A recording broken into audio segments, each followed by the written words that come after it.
Merci beaucoup à tous, je vous en prie. On souhaite prompt rétablissement à tous ceux qui sont blessés et que Dieu accueille nos camarades tombés dans le royaume des cieux. Merci beaucoup à tous. C'est un grand jour aujourd'hui parce que nous avons décidé ce matin de venir nous entretenir avec vous dans la région de Yadra. Et par définition, on sait bien que c'est la région où on ne porte pas de gants pour parler, où on dit la vérité de façon n'est-ce pas? Et donc ce matin, je vais parler sans langue de bois. Je vais parler de manière crue et sans porter de gants également, je vais boxer.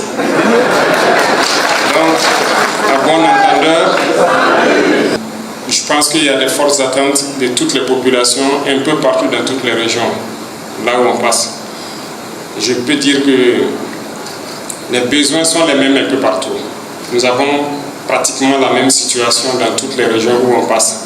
Et donc c'est pour dire que nous sommes conscients de la situation, nous connaissons le mal, comme l'a dit quelqu'un, nous connaissons la maladie, et tout ce que nous faisons aujourd'hui, c'est pour soigner le mal. Il y a beaucoup de choses à faire, et je l'ai toujours dit, en un claquement de doigts, je ne peux pas tout résoudre. Ce n'est pas possible. Mais nous faisons les efforts que nous pouvons. Nous nous sacrifions pour que nous puissions atteindre nos objectifs dans le plus bref délai. Et si nous avons décidé d'entamer cette mission, c'est parce que nous avons jugé nécessaire qu'il fallait que notre peuple connaisse le bonheur également. On ne cesse de le dire, nous sommes nés dans des conditions peut-être pas faciles. Nous avons grandi, nous avons vu le Burkina, nous avons aussi aperçu les autres pays à travers donc les informations, et peut-être que nous avons voyagé entre-temps dans certains pays, nous avons vu les réalités et nous nous sommes aussi posé des questions. Pourquoi notre pays ne peut pas aussi se développer et prospérer comme ces pays? Je le disais la dernière fois, il n'y a pas de raison que dans certains pays qui ont juste découvert peut-être du pétrole, en moins de 30 ans, 40 ans, ils changent totalement. Mais pourquoi en Afrique, nous ne réussissons pas à faire la même chose, pendant que sous nos sols se trouvent et le pétrole et d'autres types de minéraux? Prenez l'exemple de Dubaï qui est à côté. 30 ans en arrière, il y avait juste un ou deux immeubles dans la ville. Aujourd'hui, je suis sûr que beaucoup de gens ici du secteur privé se plaisent à prendre leur avion, aller à Dubaï pour aller faire des affaires. Et il ne manque pas de faire de petites vidéos pour montrer la beauté de la ville. Les immeubles ont poussé partout et trucs, rien qu'à cause de l'exploitation du pétrole. Mais combien de pays exploitent le pétrole en Afrique? Est-ce qu'ils ont eu ce développement?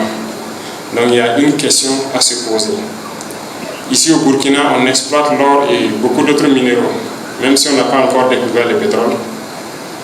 Mais qu'est-ce qu'on en fait? Donc je suis venu aussi pour qu'on se pose des questions. Il est vrai aujourd'hui, pas seulement en burkinabé, mais en africain, qu'on se pose des questions, et les bonnes questions. Dans un premier temps, je vais peut-être éplucher les différentes questions qui ont été posées ici. Et les questions qui pourraient rentrer dans l'ordre du jour, je vais les répondre plus tard.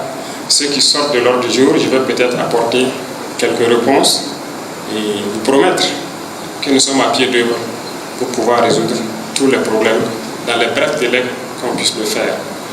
Déjà, il y a un bon nombre de questions qui sont adressées directement à vous les ministres, et je suppose que vous avez noté, notamment le ministre de l'action humanitaire concernant donc le centre des personnes handicapées, les centres des personnes âgées et tout ça. Vous allez voir ce qui est faisable, et comme je l'ai dit, ces centres ne doivent plus être des centres juste faits pour se réunir ou à l'occasion des fêtes. Ça doit contribuer à la formation. Donc vous voyez dans l'urgence qu'est-ce qui peut être fait pour qu'on puisse les réhabiliter et qu'ils puissent... voilà. Et pour la carte d'invalidité, je pense qu'il y a lieu de... Vous allez voir qu'est-ce qu'il faut organiser avec les différents services pour que les gens puissent reconnaître la carte d'invalidité. Parce que ça ne sert à rien de les émettre et que les gens, arrivés dans les services, ils ont des difficultés avec. Donc vous voyez quel mécanisme vous mettez en place pour pouvoir le faire. En plus de cela, je pense que c'est à l'endroit de nos camarades étudiants également. La question des restaurants universitaires de cité, ça nous tient la gorge comme ça. Les infrastructures, les trucs, ça nous tient beaucoup la gorge. Mais soyez sûrs d'une chose, on a déjà commencé. L'initiative est lancée, on a déjà commencé. Et tout ce qui sera fait dans le milieu de l'éducation, je suis sûr que dans 10 ans, les gens seront surpris. Mais nous avons de vastes programmes pour pouvoir mettre les élèves et les étudiants dans les conditions de dignité surtout, et qu'ils puissent bosser. C'est vous l'avenir du pays. Voilà, c'est vous l'avenir. Nous, on a fini les études. Nous, on ne repartira plus étudier. Mais on veut faire en sorte que, je disais au ministre, si on doit construire et on met dans les conditions, que ça nous donne l'envie nous-mêmes de repartir étudier encore. Donc, ça va venir. C'est vrai qu'il y a eu beaucoup de centres universitaires qui ont été construits avant nous, mais il n'y avait pas d'infrastructure. Donc aujourd'hui, on a commencé avec les amphithéâtres un peu. Les restaurants vont venir, les cités vont venir, mais en un claquement de doigts, je ne peux pas résoudre tout ça aujourd'hui. C'est vrai que les politiciens ont passé le temps à flatter les gens. Chaque fois dans les campagnes, on va vous faire ça, on va vous faire ça. Moi, je ne peux pas prendre ces engagements. Je vais peut-être vous surprendre et là où on peut le faire, on va le faire. Je le dis parce que tout de suite j'ai causé avec le Balou Nawa où il me parlait de la route Waïgua-Tougan, une route sur laquelle donc ceux du secteur privé ont insisté là-dessus. Là. Il me faisait comprendre que cette route, on les a promis le bitumal avant que moi-même je ne naisse. Il est là. Les années 75 ou je ne sais pas, depuis ce temps, on vous disait, le financement est acquis, on va bitumer. Et chaque 5 ans, vous avez voté, vous avez voté, vous avez voté. Et la route est toujours là, c'est pas bitumé. C'est la même chose. Toutes les routes, un peu partout au Burkina, c'est comme ça. C'est pour dire, bon, il y a beaucoup d'anciens politiciens ici. Hein. Vous voyez que ce que vous avez fait, ce n'est pas bien. Vous avez frappé les gens.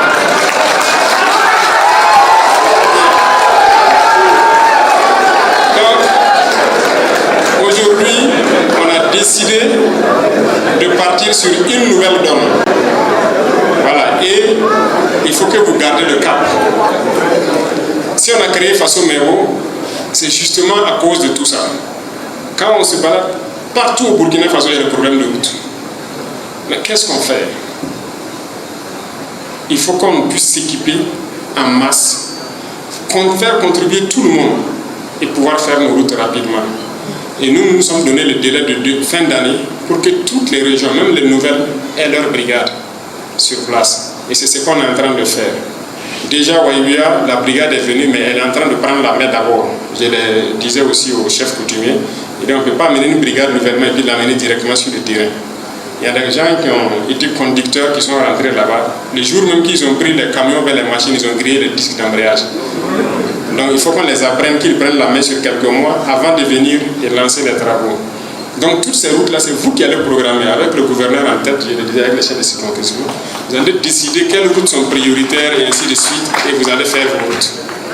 Donc vos machines seront là, tout sera à votre disposition, vous faites les routes comme vous voulez et l'État accompagne cela. Et je pense que ça sera pareil dans toutes les régions du Burkina Faso. Voilà ce qu'on veut. Il n'y a pas de raison que vous partez ailleurs, vous roulez sur de belles routes, vous vous filmez même. Ici aussi on peut faire. Tout ce qui est faisable ailleurs est faisable ici. Donc si sur ce point il n'y a pas à s'inquiéter, on va y arriver.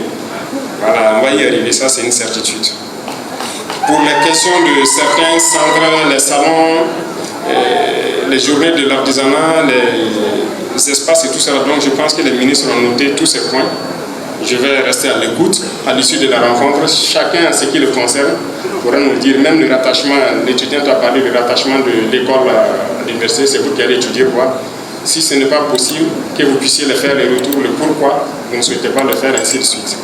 La formation professionnelle, ils ont beaucoup parlé, beaucoup de personnes ont parlé de ça, donc vous voyez comment on peut intégrer au fur et à mesure dans les différents centres.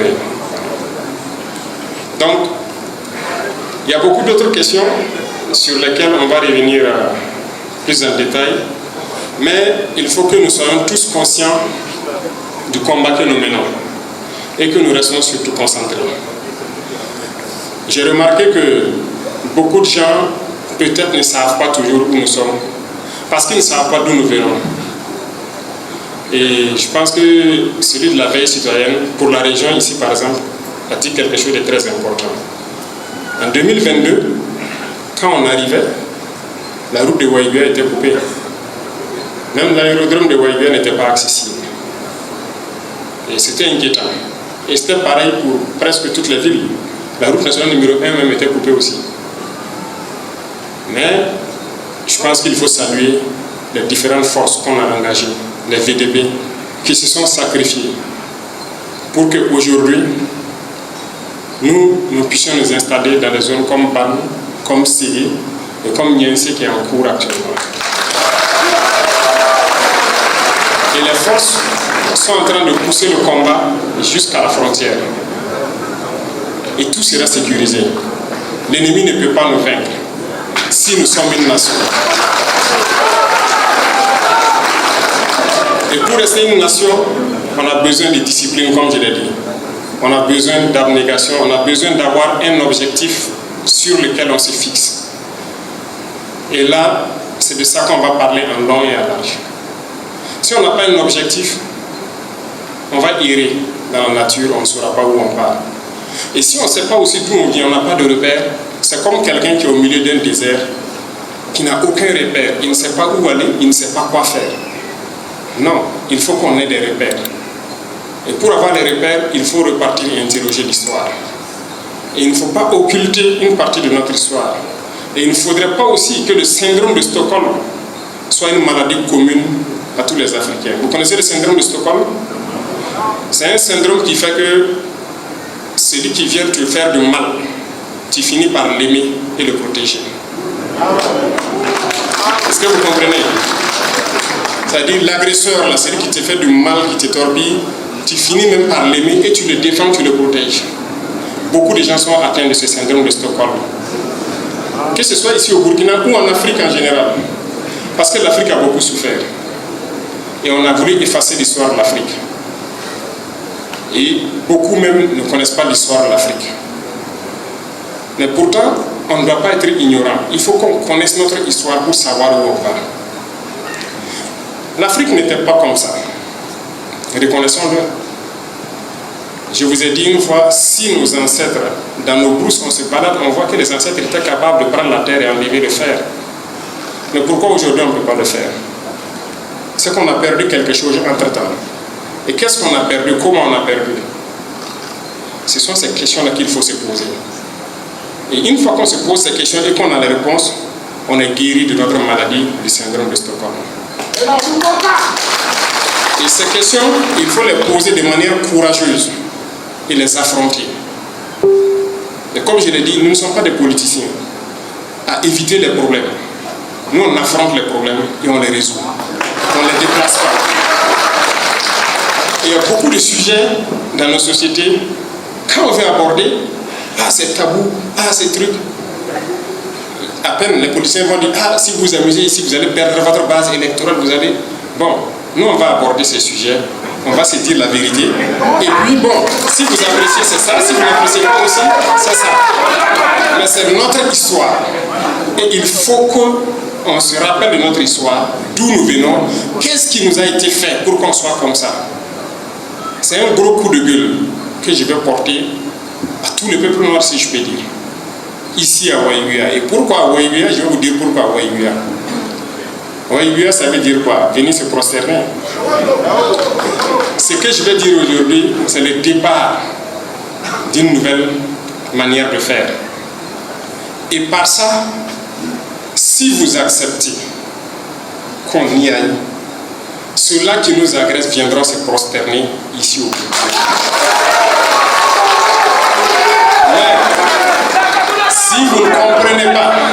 Si vous ne comprenez pas la portée de mon message,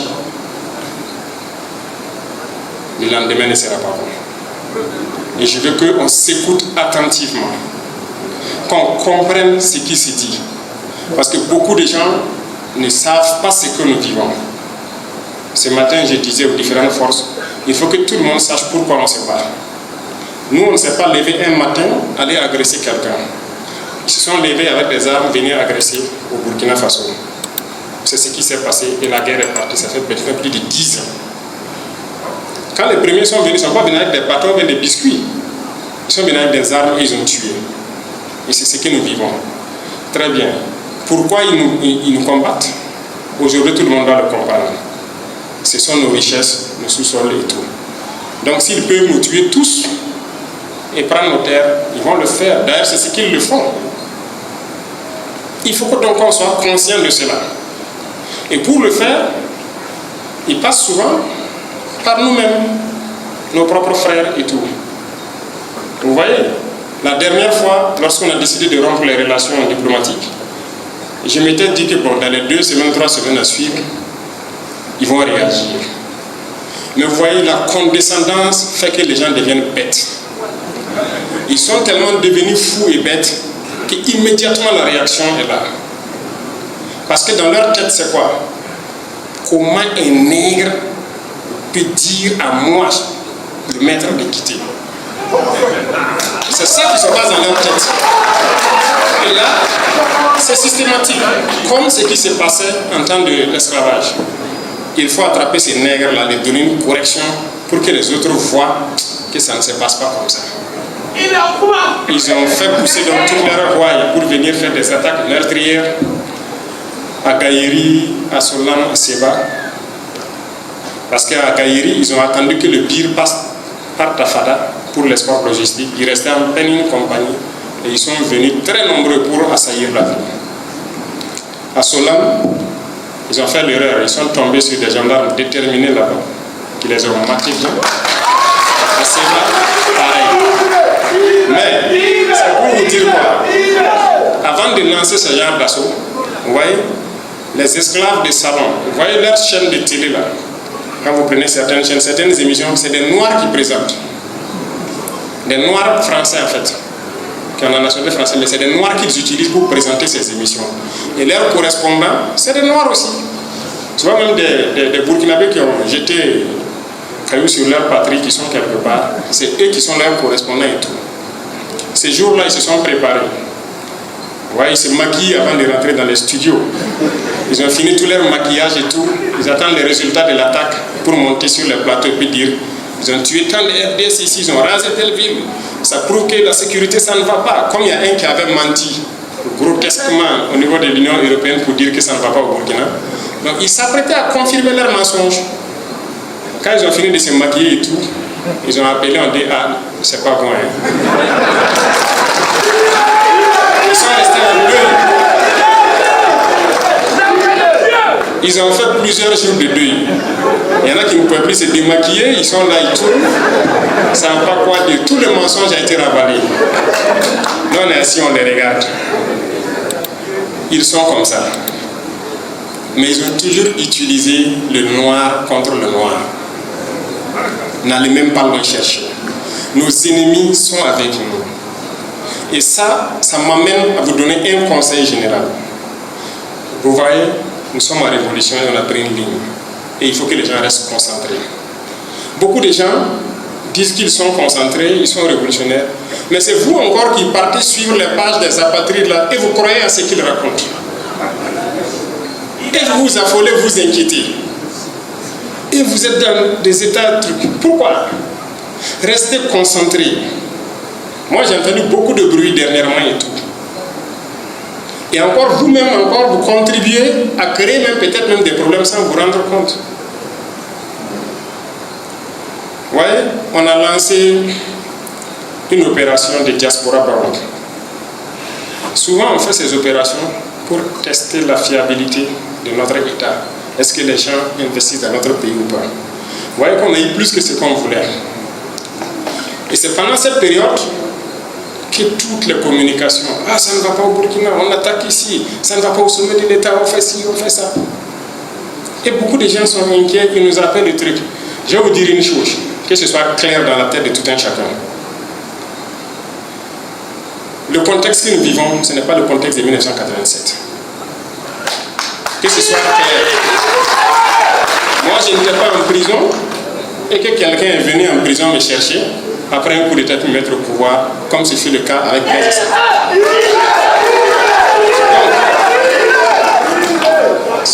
carrément différent. Parce que oui, Sankara était en prison, Blaise a quitté à Pau, il est venu, il l'a libéré, il l'a mis au pouvoir. C'est normal qu'on parle peut-être de numéro 1, de numéro 2, je ne sais quoi. Ce n'est pas notre contexte. Moi, quand j'ai quitté avec mes hommes, j'étais en tête, il n'y avait pas un seul soldat devant moi. Donc, c'est pas la même chose. C'est pas que je suis venu à Ouagadougou, aller m'asseoir, me cacher dans une villa et puis dire aux gars, allez-y faire. Et puis le soir, je me bombe la poitrine devant la RTP. Ce n'est pas comme ça. Quand la 14-5 a tourné, j'étais à moins de 100 mètres et j'étais la première victime. Donc, évitez de faire l'amalgame. Il n'y a ni numéro 1, ni numéro 2, ou numéro combien. Il n'y a pas de numéro. Il n'y a pas deux capitaines dans un bateau.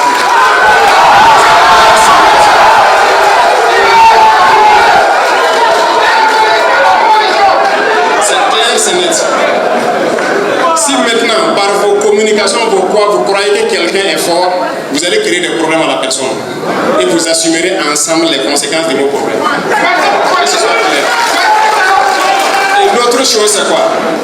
Tous ceux qui travaillent avec moi connaissent ma ligne de conduite. J'ai une mission. Et eux tous suivent la mission. C'est pour ça qu'on est là. Et si quelqu'un merde, je vais te mater sans état d'âme. Il n'y a pas à dire que oui, ah non, lui c'est. Il n'y a pas d'homme fort. Hein. Il n'y en a pas. Et j'en viens encore à vous, les gars du secteur, les opérateurs économiques, qui souvent disent ah non, il faut négocier avec telle personne, l'homme fort. Il n'y a pas d'homme fort avec moi. Non, arrêtez ça. Parce que c'est vous qui mettez des choses dans la tête de certains.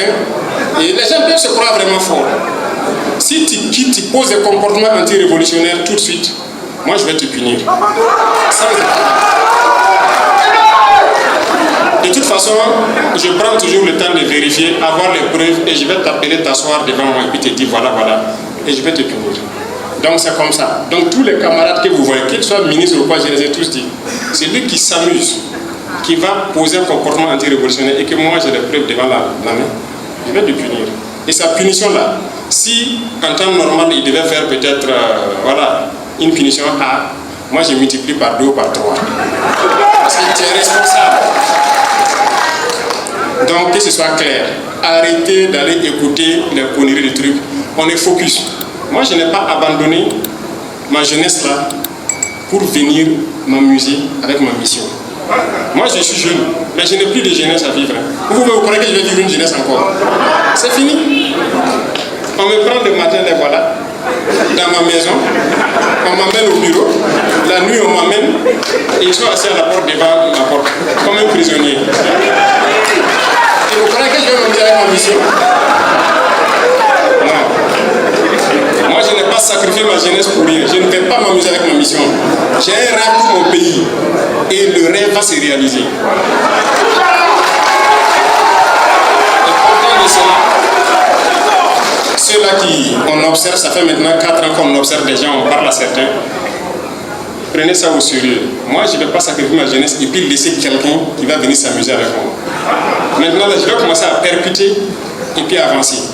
Ceux qui savent, qui ne veulent pas de problème, il ne faut pas venir vers nous. Parce que vers nous, vous aurez des problèmes. Ne vous mettez pas en travers de notre schéma.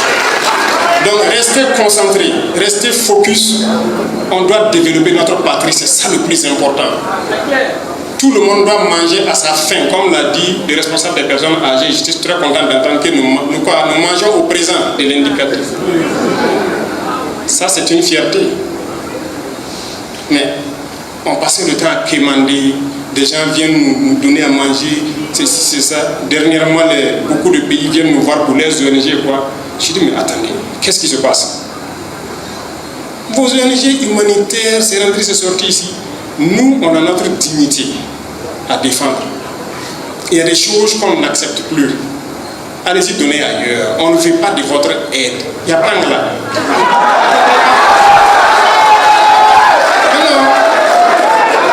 Ce qui veut dire qu'ils ont d'autres choses derrière la tête. Ce n'est pas donc de l'aide. C'est comme l'a dit quelqu'un.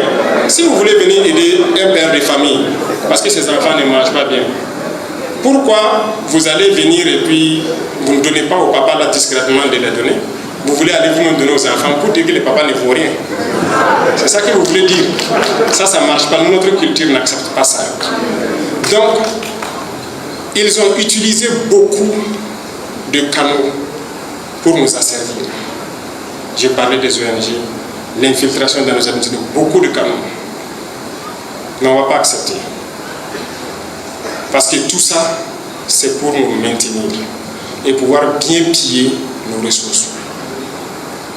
Il est temps que nous tous on comprenne que nos ressources doivent servir à ce que tout le monde ait de l'eau potable à boire. Vous avez parlé du problème d'eau. Mais est-ce qu'on doit continuer à encourager ceux qui boivent le champagne au détriment de tout le monde pour avoir de l'eau potable? Nous ne pouvons pas accepter ça. Mais très souvent, qu'est-ce qui se passe? Quand nous-mêmes on se bat contre ceux qui ont du champagne pour que tout le monde ait l'eau potable à boire, celui qui a le champagne paye celui qui n'a pas l'eau à boire là. Pour chanter, c'est loin, se mettre contre vous. Et vous acceptez aussi. Dis-moi, ça se fait ou pas? Hey, ressaisissons-nous. Il y avait des problèmes de Hawaïa depuis des années. Ça va se résoudre tout de suite. En tout cas, le Premier ministre a lancé des travaux la dernière fois. Je suis passé ce matin, j'ai vu les tuyauteries qui viennent avec force sur Waïouya, et il y a un barrage qui doit être construit, c'est ça? Qui va participer à ravitailler tout Waïouya. Donc le problème d'eau va se résoudre d'ici là. Vous n'aurez plus de problème d'eau. Les années passées avec les bidons jaunes, comme vous l'avez dit, c'est fini. Inch'Allah, ça va finir. Mais tout ça, c'est le sens de notre combat, c'est de la dignité. On ne veut pas que nos mamans là aillent dormir devant des forages, se lever à des heures pas possibles pour aller chercher un bidon d'eau pour pouvoir nourrir la famille. Mais attendez, on est riche, on faut de la dignité. Et la richesse doit être partagée. Et pour partager la richesse, c'est ça. Et là, ça m'amène aussi à un coup de gueule à certaines personnes qui sont là aujourd'hui. Voilà, comme j'ai parlé de l'or et tout ça. L'or apparaît partout, c'est la bagarre, les gens se tuent sur l'or. Arrêtez ça. L'État va prendre le contrôle de la situation. Parce que beaucoup de gens là, ils partent extraire l'or là. D'abord, on détruit nos natures de manière anarchique. Et quand ils finissent, beaucoup partent payer des véhicules. Prenez 1000 personnes qui partent payer des véhicules de 20 millions. Ça fait 20 milliards qu'on a donné comme ça quelque part. Pourtant, on n'a même pas de route pour rouler dessus. Quand vous quittez Yakou pour aller à Ouagadougou, il n'y a pas de route. Mais on fait les routes ou bien on fait quoi? Donc, il faut qu'on se parle, qu'on se comprenne et qu'on puisse construire ensemble. Chacun aura son compte. Mais évitons de dilapider nous-mêmes notre propre richesse. Est-ce qu'on se comprend? Ce n'est que l'introduction. Pour que vous compreniez un peu là où je pars. Parce que je vais vous choquer aujourd'hui. Et choquer tout le monde. Alors, revenons au sujet. Vous devez comprendre la contexture générale. Qu'est-ce que ces gens-là veulent de nous et qu'est-ce que nous-mêmes on veut de nous-mêmes? C'est de ça qu'il s'agit. Je vais vous raconter deux choses qui vont nous ramener un peu à tout ce qu'on est en train de dire. Vous savez, entre nos quatre murs, il y a des choses qui se disent avec ceux qui viennent nous voir. Souvent qu'on n'a pas envie de dire ou bien qu'on choisit le moment approprié pour dire. Aujourd'hui, je vais vous raconter deux histoires. Et sur ces histoires, je vais commenter pour que vous compreniez que nous devons nous battre et nous devons surtout être plus intelligents. Parce que c'est grave ce qui nous guette si jamais on ne comprend pas.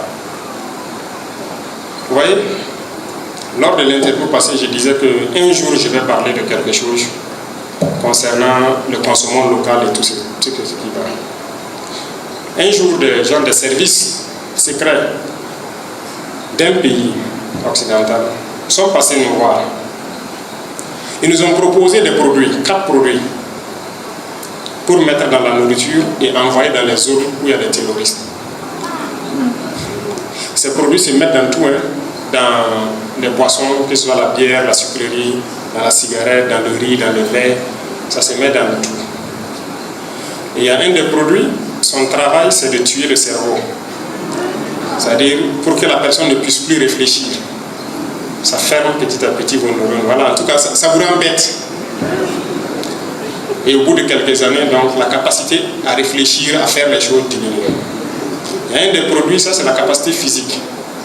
Si la personne était capable de courir 12 km au bout de quelques années, ça serait peut-être 6 km, 4 km, il devient faible. L'autre, c'est la somnolence.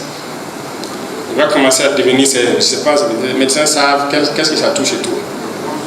On a écouté attentivement et on a demandé le nom des produits. Ils ne nous ont pas donné et ils sont partis. Mais avant de partir, on les a demandé, est-ce que vous avez déjà expérimenté quelque part? Est-ce que ça marche vraiment? Sinon, pourquoi on doit payer et puis faire ça? Parce qu'ils sont venus nous proposer, c'est pour que les zones où il y a des terroristes, que ces individus-là s'affaiblissent et dans peu de temps, dans quelques années, on peut les écraser facilement en fait. Ils nous ont dit que oui, ils ont déjà utilisé ça quelque part. En Afrique, quelque part en Asie également. Ils ont déjà utilisé ça plusieurs fois. Vous savez, ce qui m'a fait fort, j'ai dit ouais, l'Afrique est foutue. En fait, ils utilisent ça déjà en Afrique. Ça, c'est une certitude. C'est à regarder certaines populations, même chez nous ici. Regardez le comportement de certains, la réaction de certains. Regardez aujourd'hui les jeunes garçons là. Nous, nos grands-parents, avec 4 femmes, 5 femmes, 10 femmes, ils arrivaient à les satisfaire. Aujourd'hui, c'est vrai que c'est pas vrai. Et c'est la révolution, on ne cache rien. Ce qui peut être dit pour sauver, il faut le dire. C'est la réalité. Prenez les jeunes gens aujourd'hui. Ils sont là, ils ont des problèmes. Ça ne va pas. Regardez les problèmes d'enfantement. Les gens sont là, des fausses couches, des problèmes pour enfanter, c'est rentré, c'est sorti ici. Vous croyez que c'est pour rien? Regardez certains pays en Afrique. Vous pouvez faire les statistiques. Il y a des pays qui sont 2 fois, 3 fois, 4 fois plus grands que le Burkina, mais qui n'ont pas la population de Ouagadougou. Ils sont en train de finir. Hey, Africains, on ne va pas se réveiller. Est-ce qu'on ne peut pas travailler nous-mêmes et puis nous nourrir et continuer de consommer ce qui vient d'ailleurs et on ne sait même pas ce qui est dedans? Et le comble de l'Africain, c'est quoi? Souvent les Blancs eux-mêmes sortent et puis dire que tel truc qui se vend en Afrique là, c'est pas ce qui se vend en Europe. Ils ont mis quoi. On a vu le scandale avec Nestlé, Nido et autres là. Le lait qu'ils vendent à leurs enfants là-bas, c'est pas le même qu'ils vendent en Afrique et tout. Mais le noir, il n'est pas d'accord. Non. Lui, il veut consommer ce qui vient de chez nous là. C'est pour dire à nos mamans, le consommation local là, c'est une bataille. Et c'est pour ça qu'on fait, on veut réfléchir à faire toutes les usines de transformation possibles. Pour qu'on consomme ce qu'on produit et éviter d'importer ce que nous ne savons pas. Parce que c'est un problème grave. Si on cherche à nous exterminer depuis longtemps, est-ce que vous êtes conscient de ça? Les gens sont venus. D'abord les conquêtes arabo-musulmanes. Ça fait plus de 1000 et quelques ans d'esclavage en Afrique. Cette partie d'ailleurs qu'on cherche à effacer de notre histoire. Et beaucoup de gens ne savent pas, ils sont ignorants de ça. Qu'on a fait plus de 1000 ans d'esclavage avec les Arabes. Et le dernier marché d'esclaves a fermé, c'était à Médine en 1962. Vous faites semblant ou bien vous ne savez pas? Et là, on castrait les hommes valides là, on les castrait pour qu'ils n'enfantent plus. Ça n'a pas pu finir l'Afrique. Les Occidentaux sont venus pendant 400 ans nous déporter à aller travailler, nous tuer de toutes les manières possibles. Mais l'homme noir a résisté toujours. Mais pourquoi c'est aujourd'hui que nous ne pouvons pas nous rendre compte de ça, résister et changer la vapeur? Pourquoi? Tellement ils nous ont traumatisés, nous barbarisés, que nous-mêmes on les aime maintenant, on les aime plus que nous-mêmes. C'est ça le syndrome de Stockholm dont je parlais. C'est ça le problème. Et si on ne prend pas conscience de ça, on est perdu. On est fini. Parce qu'ils continueront à nous terminer d'une manière ou d'une autre. Et c'est ce que je vous raconte là, par des produits qu'on injecte et tout. Regardez le noir. il aime plus ceux qui l'ont agressé hier que lui-même sa propre personne. Sylvie Ziri. Ils sont nombreux parmi nous. Si vous ne connaissez pas l'histoire, lisez. Vous verrez, personne ne nous aime. Il faut que ça, on soit conscient de ça. Mais c'est quelle inconscience d'aller chercher à l'amour de celui qui ne t'aime pas. Pourquoi? Je disais l'autre jour au Premier ministre, c'est en 1994. En 1994, en France, ici, en Nantes, il y avait un parc animalier qu'on appelait quoi, Bamboula, parc, c'est quoi là? Un parc animalier comme ce qu'on a à Zinari et un peu partout là. Donc les gens partaient regarder les animaux. Mais vous savez, il y avait quoi dans les parcs en plus? Des Noirs. Oui, une trentaine d'Ivoiriens étaient là-bas. Et c'est des Ivoiriens principalement qui étaient dans le parc pour représenter aussi une race d'animaux. 1994, le parc était toujours là. Et ce sont les Blancs qui sont battus pour qu'on ferme le parc. Ce n'est pas des Noirs qui sont battus. Vous ne connaissez pas votre histoire. Et vous êtes là, vous aimez ceux qui vous ont opprimés hier. Mais on est comment? Qu'est-ce qui ne va pas? Et ça m'amène à la deuxième histoire. En 2023, j'ai reçu des gens. Et il y avait un monsieur que j'appelle Daniel dans le groupe, un Français,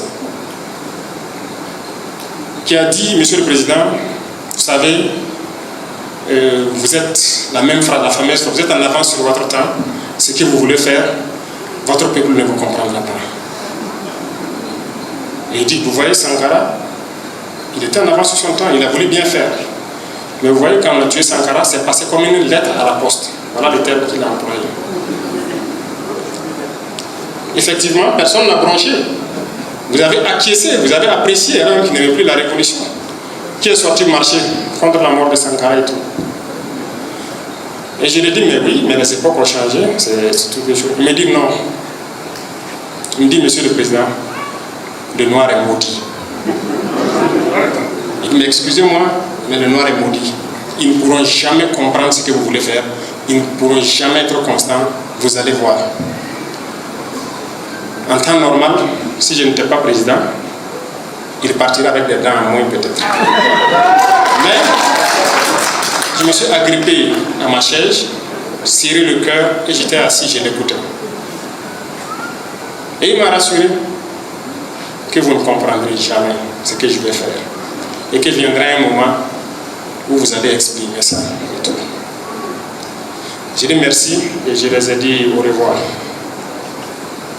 Vous voyez, je me suis rappelé de lui il n'y a pas longtemps. Et à quelle occasion? Parce que ce monsieur est de la DGSE. Et vous voyez qu'ils ont manœuvré tout. Ils ont tout tenté. Tout ce que les gens souhaitent, c'est la guerre civile au Burkina. Là, si vous tuez, on vient piller l'or et qu'on repart, c'est tranquille. Il y avait un monsieur à l'ambassade ici qui a fui avant qu'on expulse l'ambassade. Sûrement par la complicité de certains, je suis en train de vérifier. Un certain Emmanuel, peut-être qu'il va entendre mes propos. Je sais. Lui et les chargés d'affaires ont rencontré beaucoup de gens dans le monde artistique, voilà, le monde culturel et tout, pour préparer les esprits. Et surtout le monde de la communication aussi. Parce que leur objectif, c'est d'agir au plus tard en août pour mettre fin à notre révolution. Mais depuis longtemps, ils manipulent tous les sujets. L'ethnie, la religion. Ces deux sujets ont toujours détruit l'Afrique. Regardez toutes les guerres en Afrique, on manipule par la religion, par l'ethnie. Et sur les réseaux sociaux, vous voyez, ça se manipule tous les jours. Mais le monsieur Daniel avait sa théorie et sa stratégie, que les gens n'avaient pas accepté là-bas. Mais dernièrement, Daniel est rentré en jeu. Il a proposé de partir vers l'Est, de prendre l'amitié pour manipuler sur la religion. Et ils vont faire dérouler les rouleaux compresseurs contre le Burkina. Effectivement, un jour, on apprend un imam qui fait une sortie fracassante, jusqu'à il m'a traité de quoi là? Abuja, Halloween, c'est pas là. N'est-ce pas?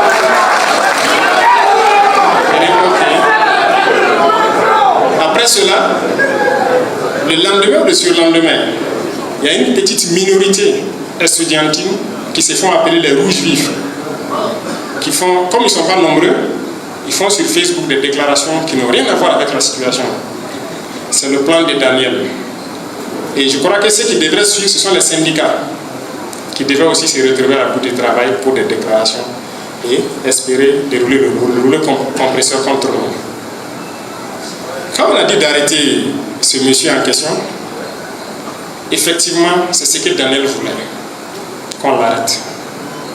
Et si on l'arrête, on va voir maintenant la suite des événements. Au passage, ce monsieur-là est foncièrement mauvais.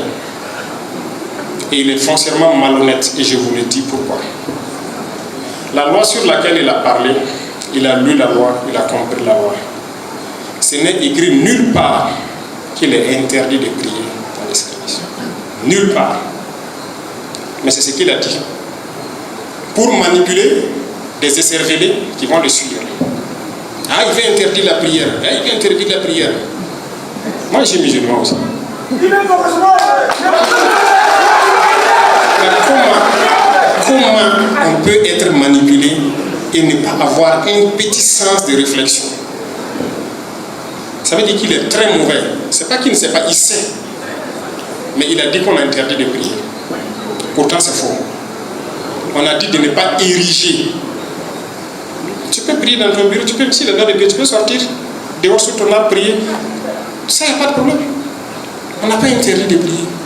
Même sur la place publique, ce n'est pas écrit quelque part dans cette loi-là qu'on ne prie pas sur la place publique. On a juste dit de prendre des autorisations.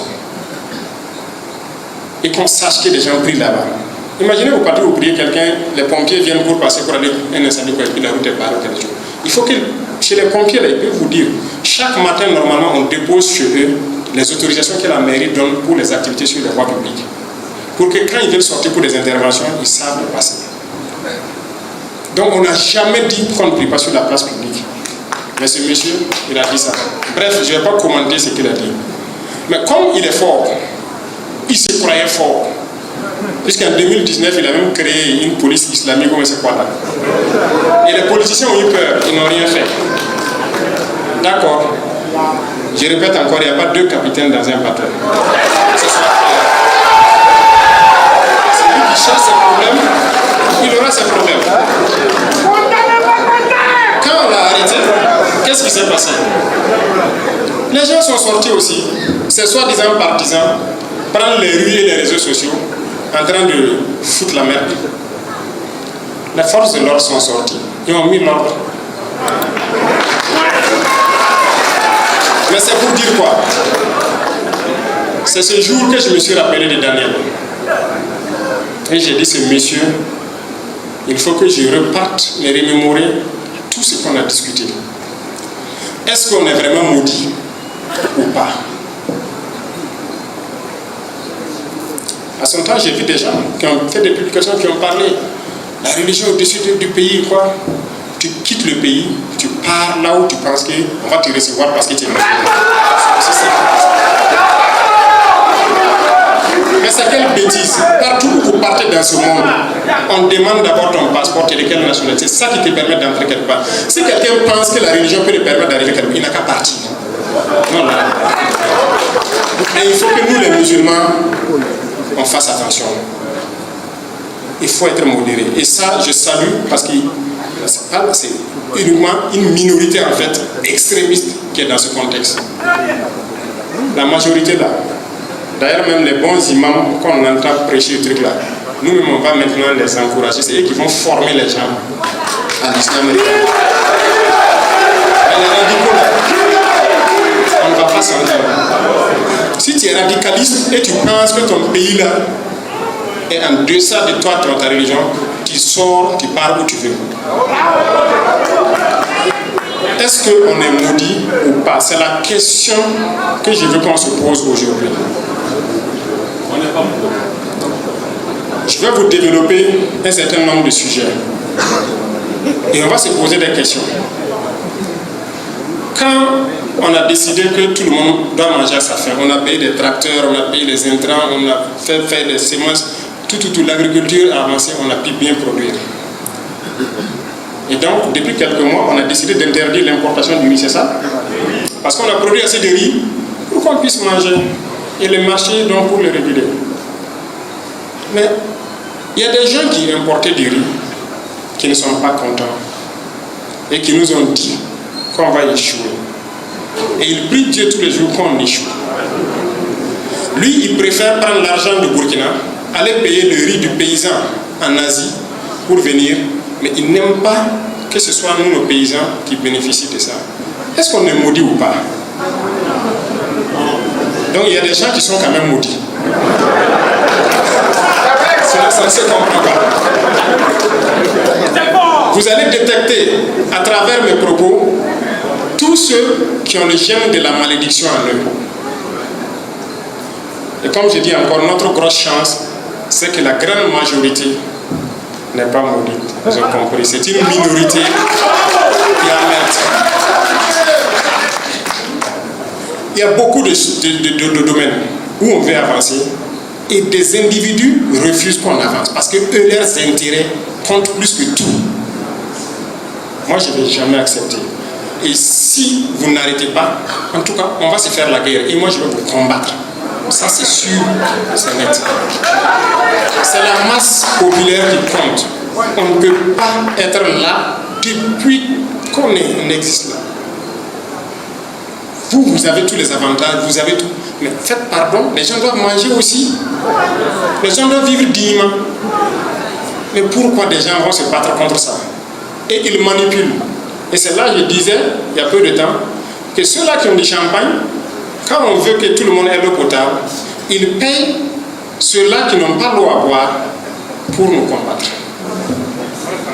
Et souvent, ils acceptent aussi et ils nous combattent. Faites pardon. Il faut réfléchir avant d'agir. Il y a beaucoup de choses. Beaucoup de gens venaient nous voir. On souhaitait que le Burkina soit un État islamique. Le terrorisme finirait, c'est sûr. On aurait la paix, mais on serait une base arrière, un cancer au milieu de l'Afrique de l'Ouest pour déstabiliser les autres. Moi, je ne fonctionne pas comme ça. On ne peut pas me manipuler comme ça. Et lorsque vous montrez que vous n'êtes pas manipulable, vous devenez un ennemi. Il y a des choses que je vais garder encore par devers moi. Mais s'il faut le sortir un jour, je vais le sortir. Mais je le dis pour que ceux-là qui manipulent des individus qui ne réfléchissent pas trop ici fassent attention. Sinon, on peut aller au fond et traiter la question. Notre pays, c'est notre pays et nous sommes là à nous battre pour notre pays. Personne n'aime notre pays plus que nous-mêmes. Il y a beaucoup d'événements. Je parlais de la production et tout ça tout de suite. Il y a des gens qui ont tendance à tenir des propos pour fragiliser la cohésion sociale et tout. Et comme je l'ai dit, quand on a adopté cette loi, c'est nous les musulmans qui avons été les premiers à se plaindre. Pourquoi les autres ne se plaignent pas? Pourquoi? Mais est-ce qu'on s'est assis une fois se poser la question? Pourquoi? Je pense que pour que quelqu'un, si tu veux attirer quelqu'un dans ta religion, c'est ton comportement d'abord qui peut faire que la personne va. Et ce n'est pas autre chose. Et on ne peut pas forcer quelqu'un. Tout le monde est créature de Dieu.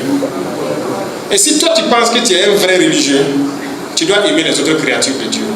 Parce que toi tu n'as pas donné la vie à quelqu'un. Tu ne peux pas créer un homme. C'est Dieu qui nous a tous créés. Toi tu n'as pas la capacité de créer un homme et c'est toi tu veux tuer un homme parce qu'il ne te suit pas dans ton homme. Pourquoi? Mais posez-vous les bonnes questions. Est-ce qu'on est maudit? Mais regardez, le christianisme, beaucoup en Europe sont chrétiens et tout. 2026 là, de nos jours, vous entendez c'est qui qui veut tuer son frère parce qu'il y a une discussion de c'est parce qu'à cause de la religion, il n'aime pas son frère ou veut tuer son frère. Vous avez entendu ça quelque part?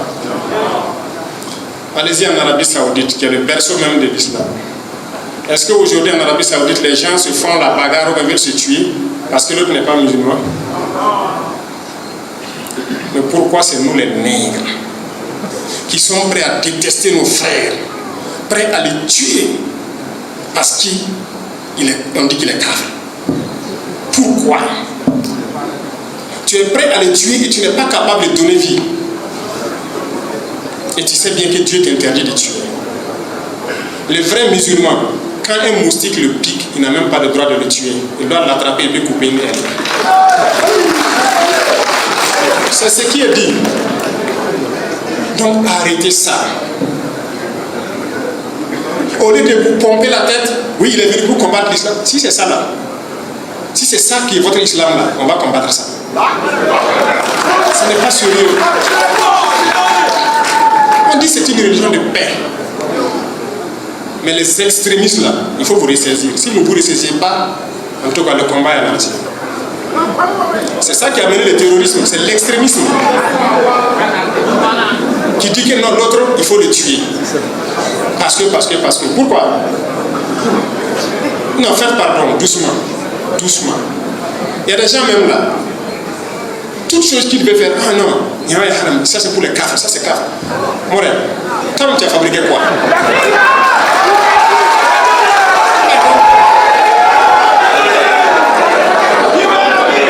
Non, je l'ai dit parce que c'est vrai. On a fait suspendre certains de quoi? De prêches. Et ça va continuer. Si les gens continuent, ça va continuer. On va les suspendre de prêche si quelqu'un sort au hasard. Et c'est là encore, je félicite tous ces imams valeureux, dignes et patriotes qui continuent de prêcher la bonne parole et éveiller les consciences. On en voit beaucoup et on les félicite, on les encourage. Mais les extrémistes, on va les combattre. Si tu penses que tu peux vivre au 7e siècle, tu pars, tu trouves une brousse, tu t'assois là-bas et tu vis. Puisque normalement tout est haram. L'eau de l'Onéa là, les tuyaux et quoi là, c'est un kafir qui a fabriqué. Les pompes là, c'est un kafir qui a fabriqué. La lumière là, c'est un kafir qui a fabriqué. Le micro même dans lequel tu parles, c'est un kafir qui a fabriqué. Mais tu ne peux pas avoir l'intelligence de comprendre ça. Et il sort, il a un gros véhicule, il roule, c'est un kafir qui a fabriqué. L'avion que tu montes pour aller là, c'est un kafir qui a fabriqué. Bon, bref. Je ne vais pas aller sur le sujet, c'est pour que vous compreniez que c'est le filon par lequel l'impérialisme veut passer pour nous détruire. Et ce n'est que le début. J'insiste là-dessus parce que ce n'est que le début. Ce qui vient est plus grave. Oui, tenez-vous bien.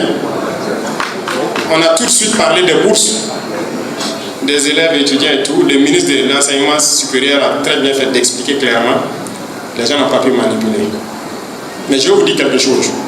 À l'instant où je parle là, on a plus d'1 millier de jeunes burkinabés.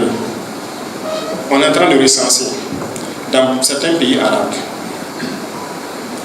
En train d'apprendre quelque chose. On a recensé les dernières statistiques, j'étais 800 et quelques. J'ai regardé la fiche. Personne n'est au courant de leur sortie. Personne n'est au courant de ce qu'ils font. Les ambassades qui sont là-bas ne sont pas au courant d'eux. Et vous savez ce qu'ils apprennent? La charia, les lois islamiques et la jurisprudence islamique. Personne de ces 800 et quelques qu'on m'a montré la liste la dernière fois n'apprend un seul métier. Personne. C'est pour venir appliquer la charia ou ici. Vous voyez pourquoi c'est bien de contrôler ceux qui sortent. C'est pourquoi je dis la phase importante est devant nous. Ces gens-là, je vais les faire revenir. Celui qui ne va pas revenir, c'est qu'il n'est plus burkinabé. Mais il faut qu'on change. Si nous, c'est-à-dire vous-même les imams ici, vous ne pouvez pas former nos jeunes à l'islam, il faut laisser. Ce n'est pas sérieux. Et je pense que vous pouvez. Et nous-mêmes, nous allons prendre en compte ces financements-là. Que ce soit les jeunes catholiques, les jeunes protestants, les jeunes quoi, nous-mêmes on va trouver la formule, les traditionalistes, on va financer nous-mêmes tout ce qui est religion. Il faut noter ça, on va trouver un budget pour ça. Parce que beaucoup de gens sont attirés vers ça à cause de l'argent, rien que l'argent. Ils reçoivent les financements, ils font ce qu'ils ont à faire, on fait sortir les enfants, ils partent apprendre la charia, ils viennent, ils veulent appliquer la charia. Ils passent 5 ans, 7 ans d'endoctrinement. Et c'est comme ça, il vient, il est comme ça, il dit que l'autre a couru halal. C'est comme ça. Et résultat de course, on sera là entre nous, à nous entretuer, et eux, ils vont continuer à piller ce qu'ils doivent piller. Jamais, moi je ne vais pas permettre ça. Non. Donc, ceux-là qui étaient là, j'ai entendu des gens dire que non, ah non, ils me soutenaient, c'est quoi? Si tu me soutenais à cause de ça, il ne faut même plus me soutenir. C'est vrai. Qu'on soit clair. Mais nous, on a un objectif, on va arriver à l'objectif. Tous les humains que Dieu a créés, on a le devoir de les aimer. Voilà pourquoi quand moi je dors, je pense à l'enfant inconnu.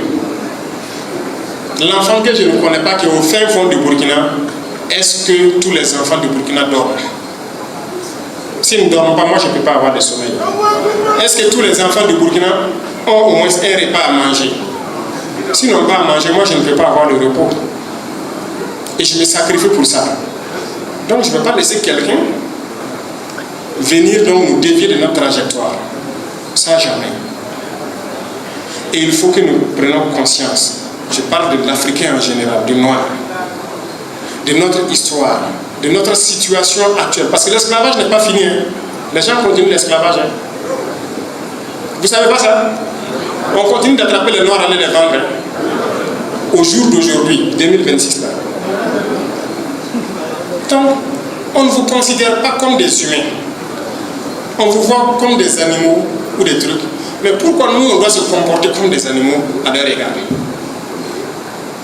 Non, moi je refuse ça. Il faut qu'on apporte la réponse conséquente maintenant à ces gens-là. L'impérialisme n'a pas de couleur. Il y en a partout. Et il faut avoir le courage de l'identifier et l'indexer et puis de le combattre. Regardez comment on se comporte. Et ça m'amène à encourager encore les jeunes à se lancer dans la réflexion pour produire. Vous savez que tout ce qu'on fait, c'est importé. Tout. Quasiment tout. Bon, au Burkina maintenant, je peux dire Dieu merci, ça va. Nous, on a pu maintenir notre façon d'enfanner. Ça veut dire qu'on peut prendre le coton, tisser jusqu'à l'habit puis porter. Nous, on rend grâce à Dieu. Mais comme déjà en Afrique, ça va le faire. Tout est importé. Et puis il est fier même de porter la veste importée, et puis il tire ça, et puis il est content. Non, on doit changer de comportement. On ne fabrique rien. Et je disais, on va ouvrir des universités, de technologie et tout, et nous devons réfléchir. Nous devons réfléchir pour créer. Si depuis les années 1800, ils ont créé des moteurs, au jour d'aujourd'hui, la même moteur de P50 ou de CT là, on n'est pas capable de fabriquer. N'est-ce pas? Ça veut dire que Dieu, en créant les humains, il a le besoin de se déplacer. Il a mis toutes les ressources à notre disposition. Le vent, le soleil, le feu, qui sont les 3 choses les plus puissantes. En plus de ça, il a mis la terre et l'argile, le sang de la terre qui est le pétrole, c'est ça, non? Et le fer. Le fer et toutes ces composantes qui donnent l'acier. Il a mis ça à notre disposition pour faciliter notre vie. La terre et l'argile, on peut cultiver avec, on peut faire le ciment avec, on peut faire beaucoup de choses avec. Le fer et ce composant, c'est l'acier qui rentre dans vos béton et tout ce qu'il y a. Et le sang de la terre, c'est le pétrole, qui est l'énergie globale que nous avons. Mais qu'est-ce que nous, les Noirs, on fait avec tout ça? On n'est pas capable de prendre l'argile aujourd'hui transformée en ciment de nous-mêmes. Parce que les usines, là, on les paye. On ne fabrique pas. On n'est pas capable de prendre du pétrole aujourd'hui brut créer nous-mêmes une raffinerie pour le raffiner. On ne va pas payer l'usine, on ne fabrique pas. Aujourd'hui, on n'est pas capable de prendre la terre comme ça et extraire le fer dedans pour mettre du carbone et faire de l'acier. Est-ce que c'est normal? Mais est-ce qu'on est maudit ou pas? Si on n'est pas maudit, ça veut dire qu'on doit pouvoir le faire. Et c'est ce que je veux qu'on puisse faire. On doit être en mesure de le faire, de produire. Je disais à quelqu'un la dernière fois, il dit, si on cause bien, quand tu te lèves le matin, tu dois chaque fois te poser des questions. Supposons que tu dors nu. Tu te réveilles, tu prends une serviette, c'est importé. Ta pâte, brosse à dents, c'est importé. Tu finis tout ça, l'habit que tu portes, c'est importé.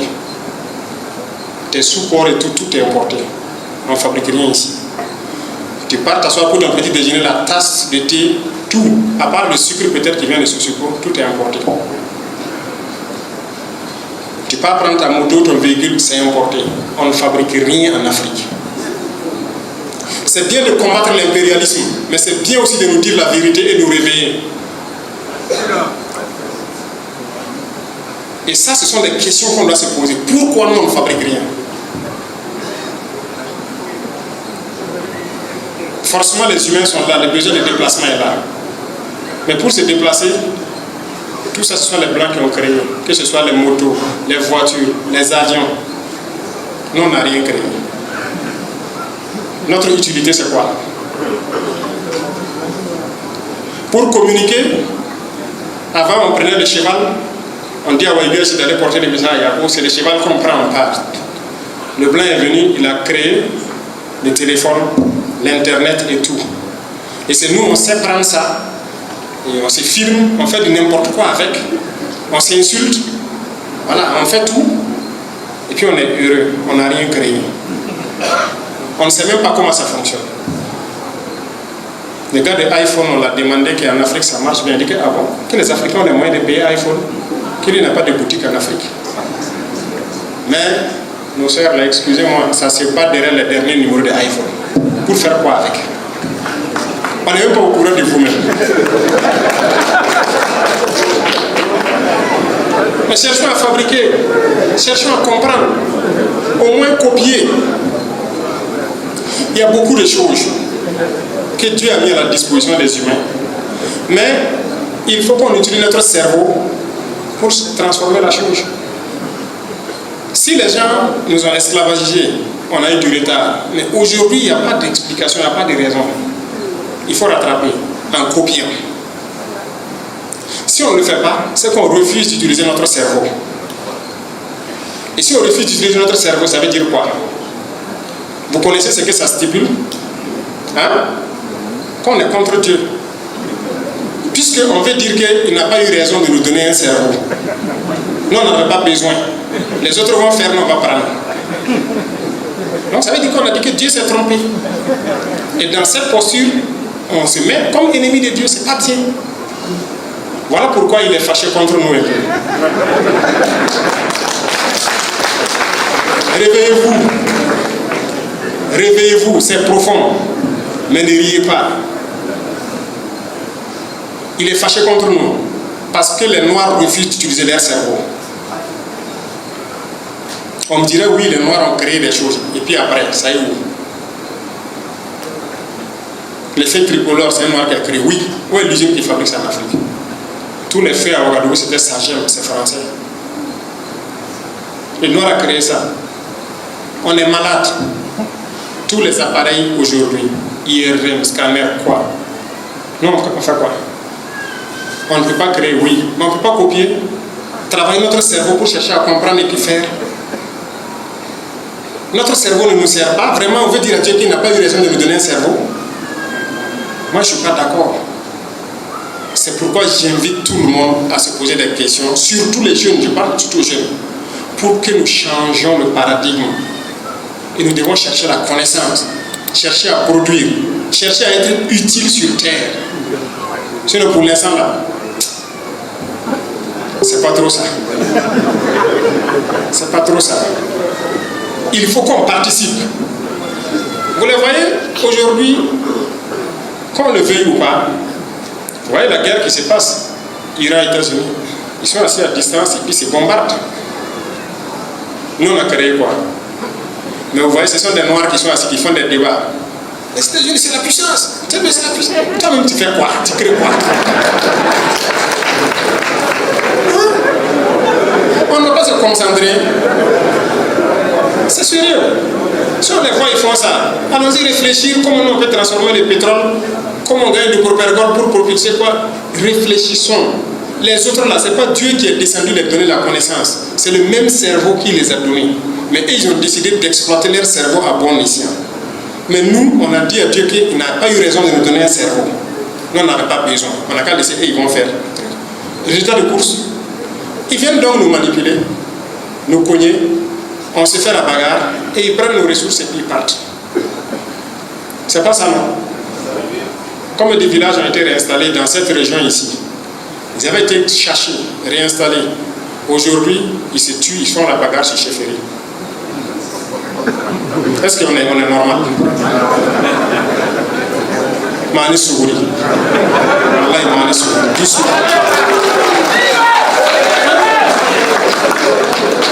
Non. C'est vrai, les politiciens aussi avaient gâté tout avant, mais maintenant c'est fini. On n'a pas besoin de se faire la bagarre sur ces choses-là. Donc, moi j'invite surtout les jeunes à revoir notre copie pour qu'on ne soit plus dépendant des gens, pour qu'on ne soit plus à la traînée et qu'on crée, qu'on fasse beaucoup de choses. Parce que si on ne le fait pas, on va disparaître. On va disparaître. Parce que ceux-là, s'ils reviennent ici, vous allez envier le sort des morts. Vous allez envier le sort des morts, je vous jure. La nature même va s'énerver contre nous. Si aujourd'hui il se met à pleuvoir de certaines manières, on n'a même pas de bonne canalisation. Ça veut dire qu'il suffit que le ciel pleure plus que d'habitude, toutes nos villes sont parties. Il suffit que la terre se fâche et tremble un peu, tous nos bâtiments s'effondrent. Parce qu'on n'a rien fait. Dieu a fait qu'on n'a pas ces catastrophes naturelles-là. Mais pourquoi on ne profite pas? Regardez aujourd'hui la situation géopolitique du monde. Les plus intelligents comprendront quelque chose. C'est la face de l'Afrique. Dieu a ouvert une fenêtre pour qu'on puisse s'en sortir. Mais les gens ne voient pas. Ils ne voient pas. Et quand nous, on fait l'effort de parler, de sensibiliser, oui, les plus intelligents comprennent, mais vous verrez les idiots demain, ils vont nous insulter. Ils vont nous insulter, ils vont se moquer de nous. Parce qu'il y en a, il y a des nègres qui sont comme... Vous voyez, c'est comme si nous, on a vu des nègres enchaînés sous des arbres. Leurs maîtres les maltraitent, la nuit ils partent les enchaîner sous les arbres, ils sont couchés là-bas. On dit on va aller les sauver. On fait tout le combat nécessaire. Traverser les champs de mines, les barbelés et tout. On arrive, on enlève les chaînes et on dit les gars, suivez-nous, on va partir. Certains vont vous suivre. Mais il y a des nègres là. Il va crier, oh maître, il est venu me sauver. Viens remettre ma chaîne parce que je ne veux pas de problème. C'est ça. Il y a des nègres comme ça. Faites tout ce que vous voulez pour les déchaîner. Il va crier, oh maître, venez, venez. Il y a quelqu'un qui est venu pour me sauver ici, me déchaîner. Venez mettre la chaîne, moi je préfère rester avec vous. C'est malheureux. Et je parle à l'échelle de l'Afrique en fait. C'est malheureux. Moi, j'ai failli ne pas naître à cause de l'effet de ces gens. Moi, ma grand-mère, selon ce que je sais de l'histoire, elle était presque, je dirais, la ménopause, mais elle a pu avoir 2 enfants. Puisqu'elle avait plus de 50 ans. C'était un miracle dans leur village. Pourquoi elle n'a pas pu enfanter tôt? Parce que ces gens-là les avaient pris. Elle a connu la pénétration coloniale ici.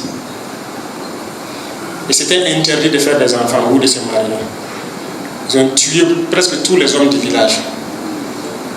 Et c'est après les indépendances qu'elle a pu faire ses enfants. Donc moi j'ai failli ne pas naître à cause de leurs effets sur nous. Et j'étais très proche d'elle. Elle m'a raconté beaucoup de choses. Et j'ai vu sur son corps les traces de la maltraitance de ces gens-là. J'avais 10 ans quand elle est décédée en 98. Donc je vis les effets de la colonisation dans ma chair. Et vous êtes nombreux à connaître ça aussi. Mais certains encore continuent d'adorer leurs malfaiteurs d'hier. Ils les aiment plus que eux-mêmes, ils les aiment plus que leurs frères. C'est ce que je ne comprends pas. Ces gens-là, il faut les combattre. Il faut les combattre sans état d'âme. Et on ne va pas tolérer ça. Ce qu'ils ont fait hier à nos ancêtres, hier à nos grands-parents, ce qu'ils nous font aujourd'hui vivre à travers le terrorisme, si on ne se concentre pas, ce que leurs enfants vont faire vivre à nos enfants, ça sera pire que l'enfer. Et nous, on ne souhaite pas ça. Donc, il faut se battre. Il faut se battre et arrêter d'être des traîtres, des gens prêts à vendre leur pays ou je ne sais quoi. Il faut rester burkinabé et concentré. Dieu merci. Je dis encore Dieu merci. Nous avons de la chance.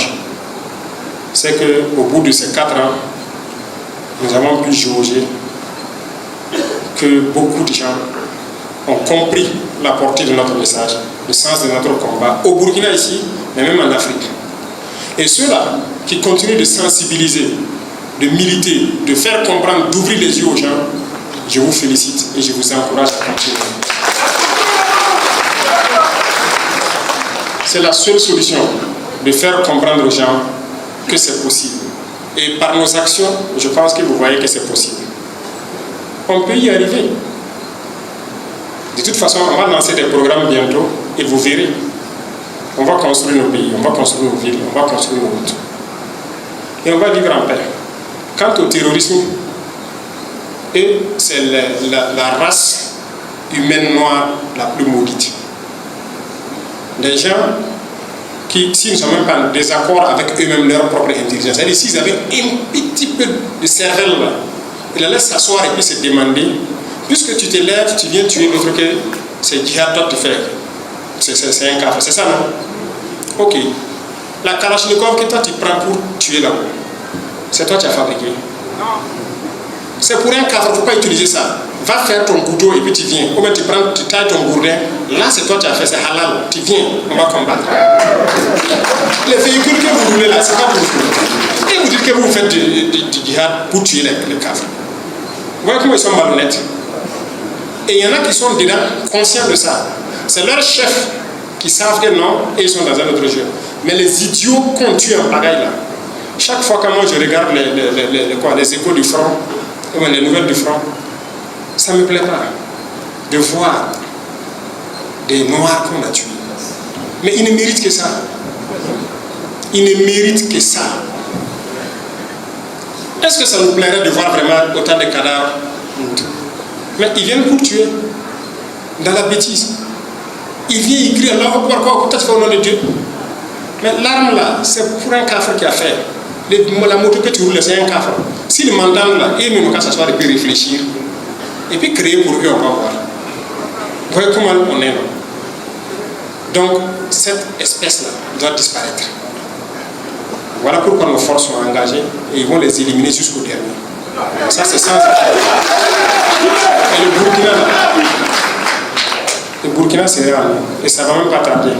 Comme je l'ai dit, continuez à bosser dur. Nous avons fait des pas. Le Burkina. Mais, vous voyez, j'ai parlé de manière générale de l'Afrique.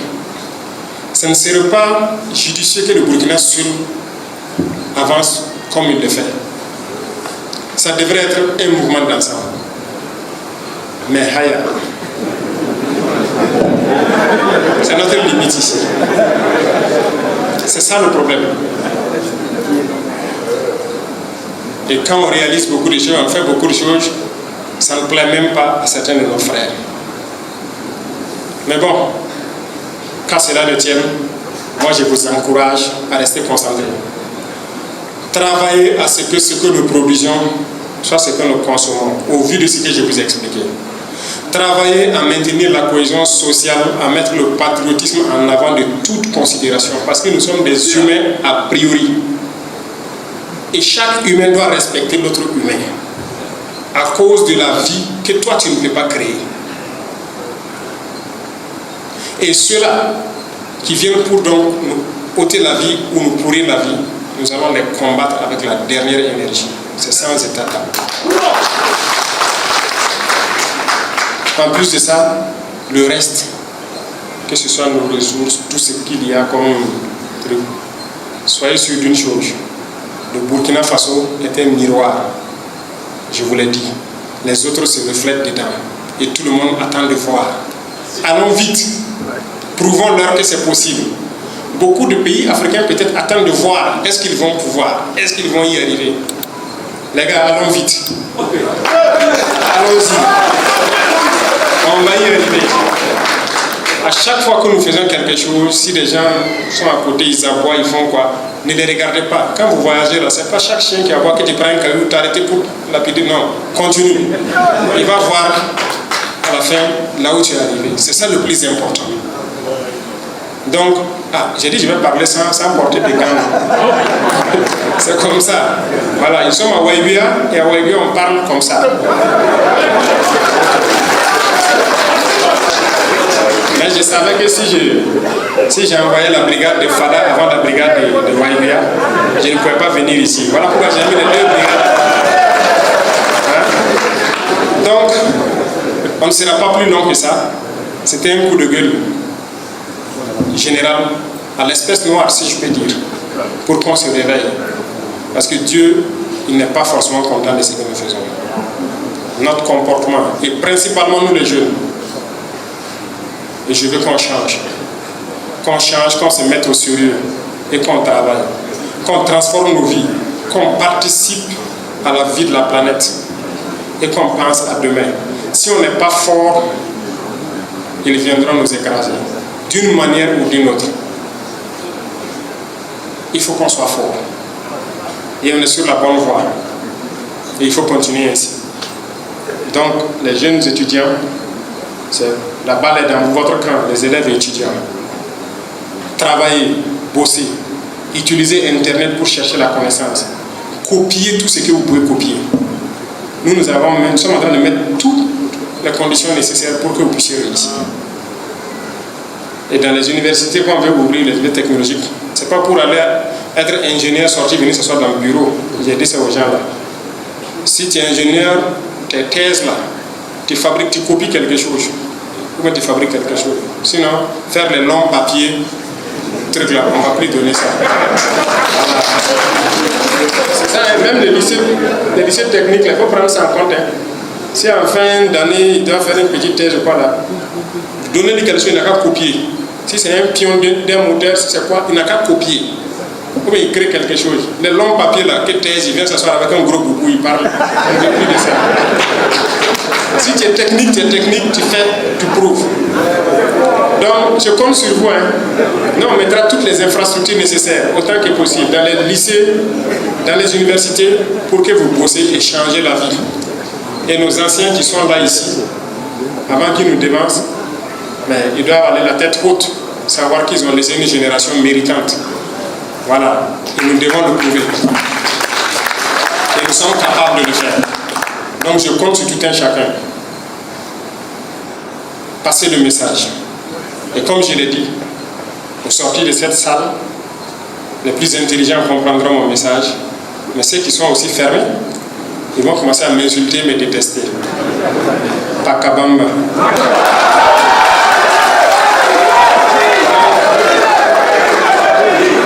Voilà. On reste concentré. On reste concentré. Les lendemains meilleurs nous attendent. C'est possible. C'est possible. Je veux que vous croyez en vous. C'est possible. Croyez en vous. Je vous jure que c'est possible. Tout ce que vous imaginez, c'est possible. Prenez le temps qu'on le fasse bien. On ne pourra pas le faire comme ça, en un coup, mais c'est possible. Bonne concentration à tout un chacun. Que Dieu donne une bonne intelligence à tout un chacun. Que Dieu nous éveille, nous éclaire et nous illumine. Ça, c'est le plus important actuellement. Que Dieu guide nos pas, nous inspire et nous donne donc un bon cœur pour agir en faveur de chaque Burkinabé qu'on croise, agir en faveur de chaque Africain qu'on croise, agir en faveur de chaque citoyen du monde, chaque créature de Dieu qui est épris de paix et de justice.